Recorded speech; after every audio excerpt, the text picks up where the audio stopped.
So we rehearsed with Pedro like 4 or 5 months, and a lot of that process was about drying our own tears because the script was so amazing, and what happens to them is so devastating that every time we started reading a scene, we would start crying.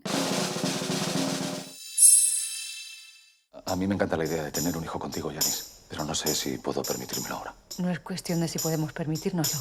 Es cuestión de que ya está aquí. I think it was like almost 20 years ago, and or 18, we were doing press for All About My Mother in New York, and he told me about the story, about the two mothers, what happens to them at the hospital, and about the photographer. At that point, I was much younger, and he was talking to me about the role of Anna. And of course, both roles are amazing, but for some reason, I connected to the role of the photographer, and it always stayed with me. And then when we were like at the beginning of the pandemic, like a total lockdown, he called me and said, I'm writing this for you. He told me, and I said, Pedro, I remember you told me about this many years ago. I think he didn't remember that he had shared it with me. Sometimes I wonder, what is he gonna do with that story of that photographer? That was so cool. How to describe her without giving up too much of what happens to them. I mean, these two women meet in a hospital, something happens related to the birth of the babies, something that will keep their destinies together forever. She is, for me, was very important to remember in every scene that she was an orphan, that she was abandoned by the father. The mother died by an overdose when she was a baby, so she was raised by this grandmother. For her, it's very important to be honest, and then she finds herself in a situation where she has to become a professional liar in life, and she has to do that for survival. Pero ¿y tu hija dónde está? No soporto que te la lleves.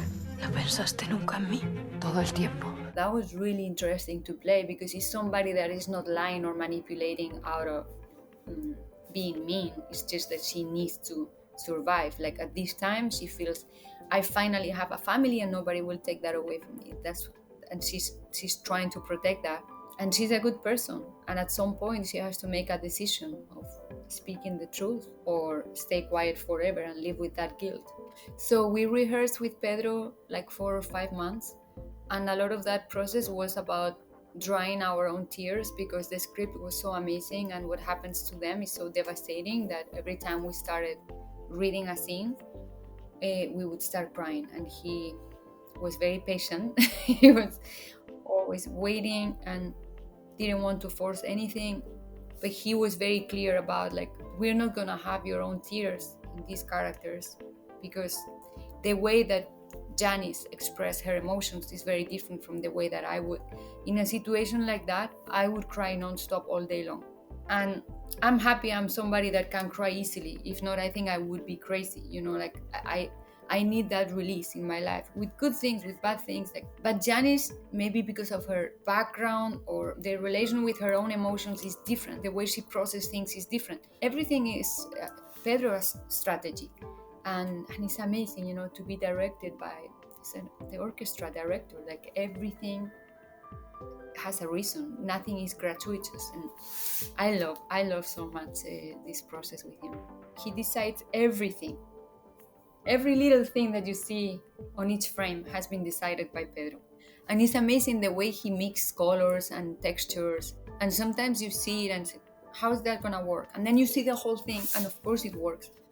And visually, even if every movie he's done is different and completely new and doesn't repeat itself, at the same time you see one frame and it's an Almodóvar film. It's so unique. I love his eye and his aesthetic, and it's so him. And you go to his house or to his closet, and that is the way he sees the world. I think it's maybe my main subject in life, and trying to be a good mother, and it's the most important thing in my life. And I have a very strong maternal instinct since I was a little girl.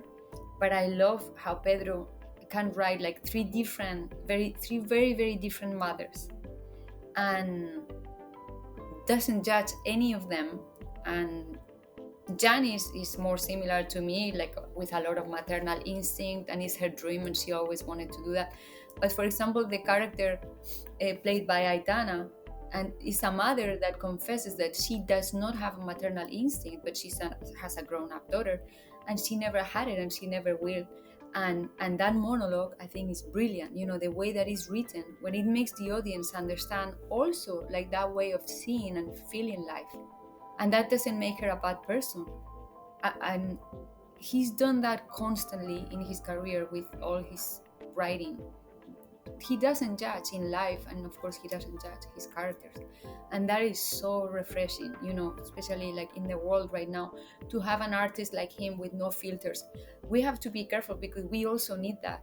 And I mean, if somebody is an idiot and has no filters, is dangerous. But if somebody is like him and has that talent, that brilliant mind, that heart, that humor, he can afford having no filters, and it's very necessary in the world right now. Now we're getting to a point where we need a lot of people like him.